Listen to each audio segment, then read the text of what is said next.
בני גרוברמן, ממובילי מחאת הצרכנים. בוקר טוב, בני. בוקר טוב. לפני שנה, קצת יותר, חולנתם ממש רעידת אדמה, בוודאי בשוק החלב בישראל. זה היה בהתחלה מרד צרכנים שהתגלגל לחרם. השנה, אפילו המחאה לא המריאה לי יותר מ3,000 איש בעצרות הגדולות. אולי זה נתן למי שצריך היה לתת אור ירוק, ללכת עם העלאות. נראה שאולי אתה צודק. העלאות האלה הן מיותרות, אין להן מקום.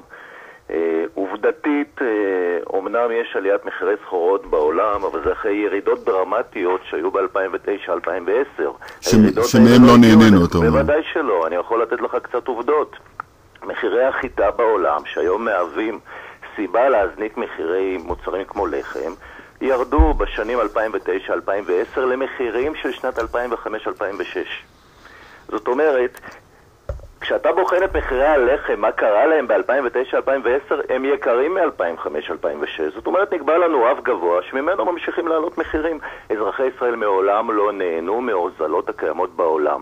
ממהרים לעלות לנו מחירים בשיטת הרצ'ט. המחירים רק עולים, לא יורדים. טוב, הלחם אולי הוא לא בדיוק הדוגמה הכי טובה, מכיוון שהוא מסובסד סבסוד עמוק על ידי הממשלה. רק מוצר אחד מפוקח, יש עשרות מוצרים. זה הלחם הבסיסי, נכון, אבל, תשמע, ולכן גם הוא עלה, ואני לא רוצה להתווכח אם הוא עלה הרבה או מעט, אבל תראה, זה לא רק מחירי הסחורות בעולם שאומרים לך שהן עולות עכשיו, ולא נהנינו מזה שהם ירדו אז.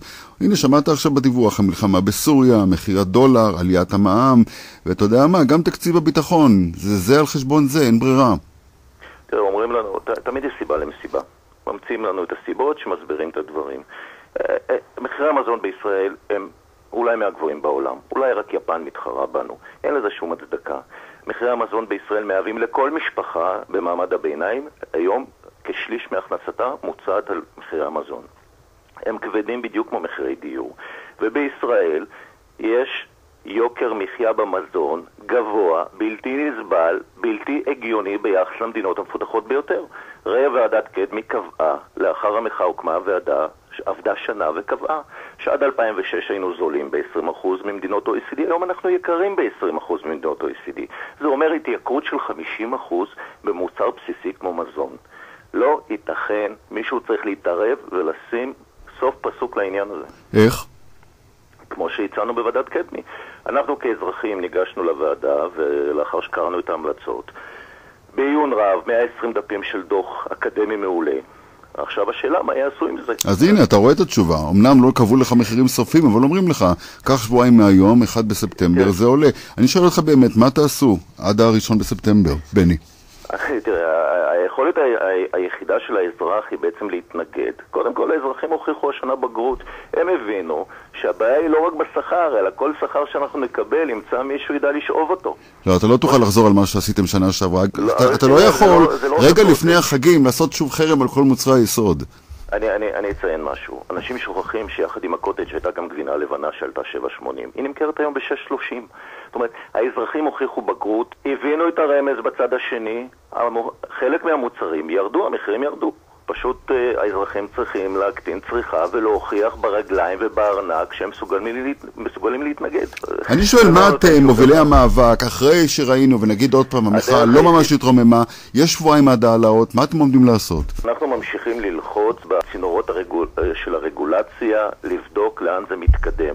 בסופו של דבר, מצב שלא יכול להחזיק מים, לא יחזיק מים.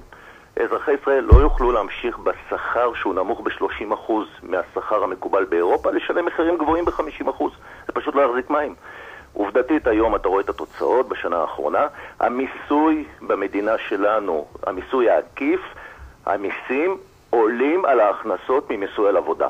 זה מצב שנוצר שנה וחצי האחרונות. מה זה אומר? שנגמרה היכולת לייצר.